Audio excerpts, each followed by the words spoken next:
अस्सलाम वालेकुम दोस्तों, ड्रामा सीरियल मैं के एपिसोड 10 की स्टोरी को रिव्यू करते हैं।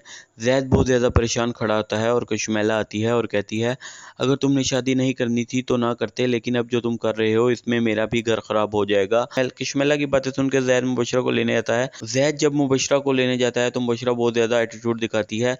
जाफ़र मुबशरा को बताता है कि ज़ैद ने ये शादी मजबूरी में की है। मुबशरा कहती है, मजबूर था तो ना करता शादी। जिसके बाद मुबशरा कहती है कि डैड, मैंने ऐसे मजबूरी में की हुई शादी नहीं रखनी, मैंने ज़ैद से डिवोर्स ले लेनी है। जिसके बाद जाफ़र कहता है कि हाँ, डिवोर्स लेनी है तो ले लो, पहले भी तुम पे एक डिवोर्स का टैग लग चुका है, अब एक और टैग लग जाएगा। ये बात सुनकर मुबशरा को समझ आ जाती है कि अगर अब दोबारा मैं डिवोर्स लूँगी तो मेरी बहुत ज़्यादा बेइज्जती होगी। जिसके बाद वो ज़ैद के साथ घर चली आती है।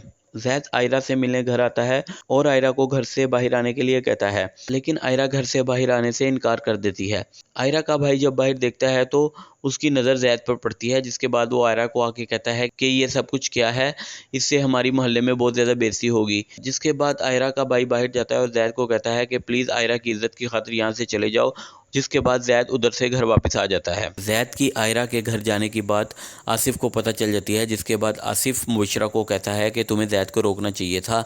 जिसके बाद मुबशरा एक मरतबा फिर गुस्से में आ जाती है और कहती है, एक्सक्यूज़ मी, मैं कैसे रोक सकती हूँ, आपका बेटा अपनी गर्लफ्रेंड से मिलने गया है, आप उसको रोकने की बजाय मुझे कह रहे हैं कि मैं उसे रोकूं, वो तो मेरे कंट्रोल में नहीं है, मैं कैसे उसे रोक सकती हूँ। मुबशरा कहती है, आप उसकी गलतियों पर शर्मिंदा होने की बजाय मुझे कह रहे हैं कि मैं ज़ैद को रोकूं, रोकना तो आपको चाहिए था। जिस पर एकदम आसिफ परेशान हो जाता है। जिसके बाद आसिफ एक मरतबा फिर आयरा के भाई को अगवा कर लेता है और आयरा बेचारी अपने भाई को ढूंढने के लिए इधर उधर जाती है। जिसके बाद वो आसिफ को कॉल करती है और उसे कहती है कि आपने ही मेरे भाई को उठवाया है। जिस पर वो कहता है, हाँ मैंने उठवाया है, तुम जो कर सकती हो कर लो, लेकिन जो तुमने मेरी बेइज्जती करवाई है उसके बाद मैं तुम्हारे भाई को नहीं छोड़ूंगा। जिस पे आयरा मिन्नत करती है और आसिफ कहता है, ठीक है, अगर तुम चाहती हो कि मैं तुम्हारे भाई को छोड़ दूँ तो तुम्हें भी मेरी बात मानना पड़ेगी। जिसके बाद आसिफ आयरा को प्लान बताता है कि तुम्हें ये सब कुछ करना होगा। आयरा एक मरतबा फिर ज़ैद को मिलती है और आसिफ के बताए हुए प्लान के मुताबिक ज़ैद को बातें बताती है।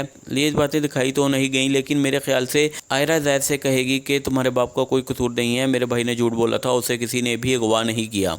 मुबशरा और ज़ैद का वलीमा है।